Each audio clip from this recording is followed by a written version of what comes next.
అపోస్తుల కార్యములు 18వ అధ్యాయము 9వ వచనం. అపోస్తుల కార్యములు 18వ అధ్యాయము 9వ వచనం. ఎవరైనా ఒకరు చదువుతారా? రాత్రి వేళ దర్శనమందు ప్రభువు నువ్వు భయపడక మాట్లాడము, మౌనంగా నుండకము. తర్వాత మాట, నేను నీకు తోడై ఉన్నాను, నీకు హాని చేయుటకు నీ మీదకి ఎవడునూ రాడు, ఈ పట్టణంలో నాకు బహు జనం ఉన్నదని పౌలుతో చెప్పగా, అతడు వారి మధ్య దేవుని వాక్యమును బోధించు 1 సంవత్సరం మీద 6 నెలలు అక్కడ నివసించు. ఏదైతే సరిచేయాలో అది సరిచేయాలి. ఈ విషయంలో మాత్రం గట్టిగా మనం ప్రభు పక్షాన్ని ఉండాలి అని డిసైడ్ అయినాను నేను. భయపడకూడదు, మనం సేవకులు భయపడకూడదు. తప్పును తప్పు అనాలి, న్యాయాన్ని న్యాయం అనాలి. కనుక ఈ వాగ్దానం వచ్చిన వెంటనే నేను డిసైడ్ అయినాను. అయితే ఒక సందర్భం వచ్చింది. ఒక సందర్భం వస్తే నేను మాట్లాడినాను, ఇది కరెక్ట్ కాదు, ఇది సరైన క్రమం కాదు.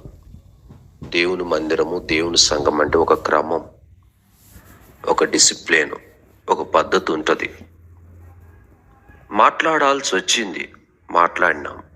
తప్పును తప్పు అనాలి, న్యాయాన్ని న్యాయం అనాలి. మనం ప్రభు పక్షాన ఉన్నాం కాబట్టి మరి ప్రభు ఏదైతే ప్రభు న్యాయవంతుడో అదే మనం అమలు చేయాలన్నమాట. మనం నష్టపోయినా పర్వాలేదు. ఇప్పుడు తప్పు చేసుకుంటా, తప్పును చూసుకుంటా మనము మరి రాజవైభవాలు అనుభవించాల్సిన అవసరమేం లేదు. తినటానికి తిండి లేకపోయినా నీతి కొరకు నిలబడటం మనము నేర్చుకోవాలన్నమాట. అది దేవుడు చూస్తాడు ఎప్పుడైనా ఎక్కడైనా కానీ. తర్వాత మా కుటుంబ వాగ్దానం ఏమిటంటే, రండి ఆ మాట కూడా చదువుతాం. మా ఫ్యామిలీ వాగ్దానం ఈ 2023లో మొదటి దినవృత్తాంతాలు 28, మొదటి దినవృత్తాంతములు 28 10వ వచనం.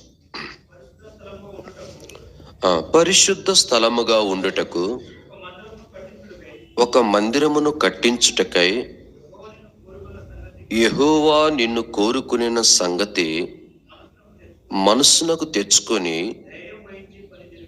ధైర్యము వహించి పని జరిగింపు. పరిశుద్ధ స్థలముగా ఉండుటకు ఒక మందిరమును కట్టించుటకై.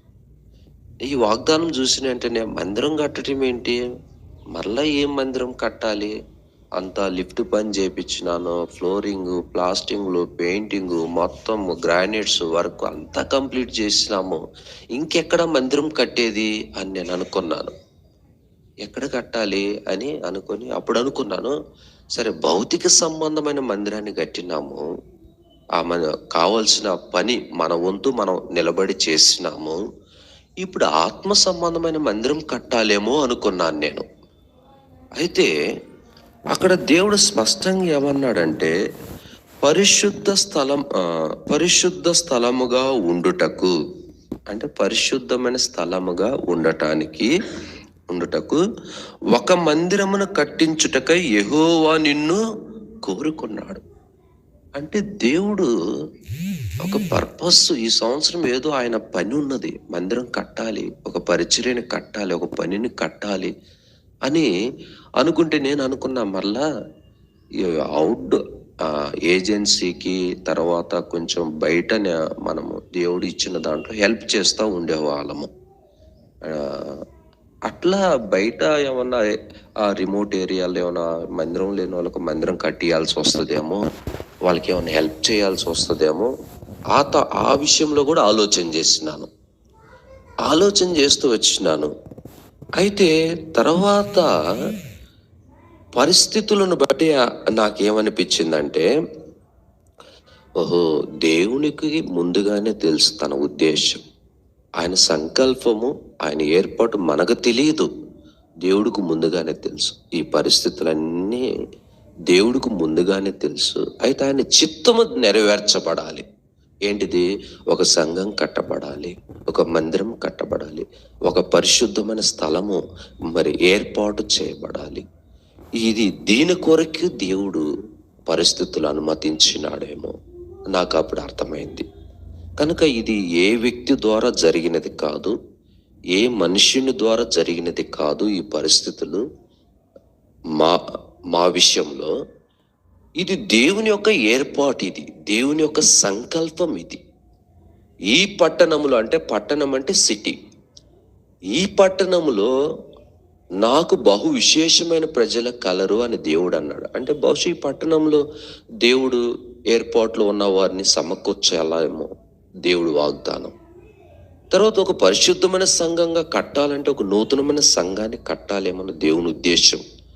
కనుక అవన్నీ ఫస్ట్ నాకు అర్థం కాలేదు. తర్వాత దినాలు జరిగే కొలది అర్థమైపోయింది. అప్పుడు అనిపించింది, నా అంతటికి నేను రాలేదు, మా అంతటికి మేము రాలేదు, మనంతటికి మనము రాలేదు.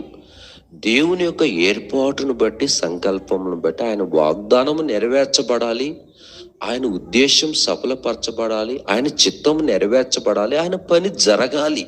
అది ఆయన వాగ్దానం చేశాడు. అందుకనే ఇవన్నీ దేవుడు అనుమతించినాడు. కానీ కనుక ఏ మనిషిని ద్వేషించొద్దు, ఏ మనిషిని దూషించొద్దు, ఏ మనిషిని శత్రువుగా చూడవద్దు, ఏ మనిషి కూడా మనకు పరాయవారు కారు. దేవుని తన సంకల్పం నెరవేర్చుటకు ఈ పరిస్థితులను అనుమతించినాడు అనమాట. కనుక ఇది ఈ సంవత్సరం, దాన్ని బట్టి దేవుడు ఈ సంవత్సరము ఈ వాగ్దానాన్ని నెరవేర్చినాడు.